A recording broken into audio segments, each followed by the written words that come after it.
Your next step is to save this source code or save this HTML code, because this is your page. This is actually your fully edited page. And when I tell you that's exciting, that's really cool. You swapped out the text of your website. As you can see, the text is swapped out. It's in between the bold and the bold. And you've completely swapped out the text, but you still have to upload it to the internet.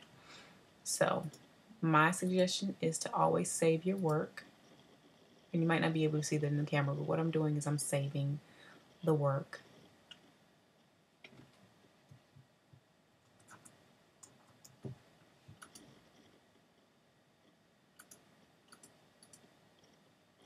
I'm saving it, and we're going to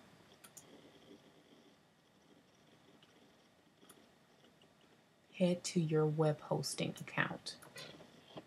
So now that you've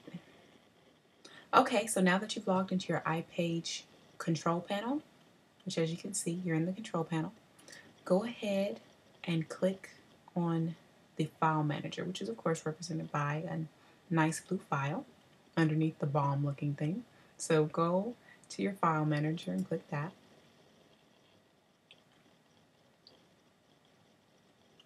And the terminology file manager couldn't be more spot on when it comes down to a website or a web hosting company and the way the internet works. The internet is basically just a giant file cabinet, and it just displays, of course, your files in a website. So that's basically what all this stuff is, just a bunch of files. So what you're going to do is you're going to alter that file. I created a tester page, which is represented by tester123, and I have to find it, but you'll have to find the blog page. It's under Lady K blog. So I want to edit this page. In order for me to do that, I have to edit with the little green pencil thing, which is the edit button. And I just click there. And of course, yours will look just like this. It already has text in there, already has the HTML code. Don't be intimidated. Go ahead and do Control All, or Select All, excuse me. And then I want you to paste. That's the code that you had already edited, already customized. It already looks good. So let's go ahead and save it. And of course, we have to find the page again to make sure that it looks good, because of course you always have to preview. So there we are. This is the magnifying glass, which is the preview button. And there you are, looking pretty good. Now, this section doesn't look as good because I'm in the process of changing it to your archives section. So pay no attention to this. This has nothing to do with the code. And this is missing because we haven't uploaded that file yet. So we're getting there. But all the rest of the information looks spectacular. And if you notice at the bottom, there's my little face because I added the Facebook portion. So everything looks fabulous except for the fact that we are missing a picture. So how do we get the picture? Let's do that right now. So let's go back to your file manager. Don't have to go anyplace else, but you do have to look under the root menu, which is right here. Look for images, which is right there. Click images.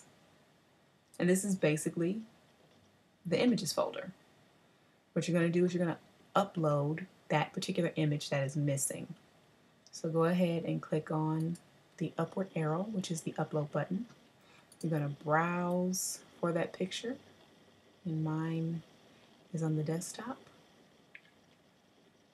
Right there, picture name .jpg. Open. Click upload.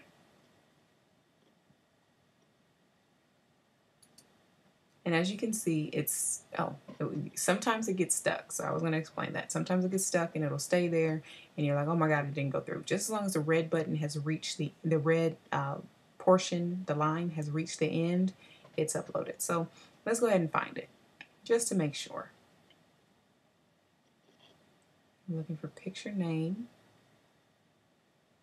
There's a lot of pictures in here. So picture name. Going to click the preview button. You can't edit the pictures in here, but you can, of course, see what the image looks like. And there you are. And it will give you the dimensions right here. So this is 232 by 212. Now those aren't the dimensions that we put in, but that's what it is for it to show up exactly like this. So 232 by 212. That's width and height, width and height. So it's a little bit wider than it is tall. So if you have a piece of paper, usually I'm writing down all this stuff all the time. So it's probably good to have a piece of paper just to write down the dimensions. So got the picture uploaded. Let's go back to your pages, your actual web pages, and that's under the root menu or the root section. Click on root and go to the tester page, tester 1, 2, 3, right there. And let's see what that's looking like now. Now you have the picture, but it's all warped out. Not even a problem. Let's go back and let's see that code. Now you can edit the code where you edited it before, or you can edit it right here. My suggestion would be to edit it in the place that we originally edited it. But I kind of have a pretty keen eye for this stuff. So I'm going to go back here. And you can find it, it's not hard whatsoever. It's just a matter of keeping your eyes peeled. The way that I do it is I look at your header, which is H3, and I look for where I see H3, and of course I'm scrolling pretty slowly. So I went ahead and I was like, okay, let me see where the H3 is, and then there's the title right there, and boom, here's the picture name. So we're going to change that to the 232 and the 212.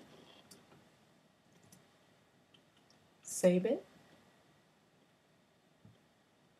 Scroll down and find it again. Preview it. And there you have it. It looks perfectly perfect the way that it's supposed to look. So that is basically it when you're talking about swapping out your blogs. Very, very, very easy to do now.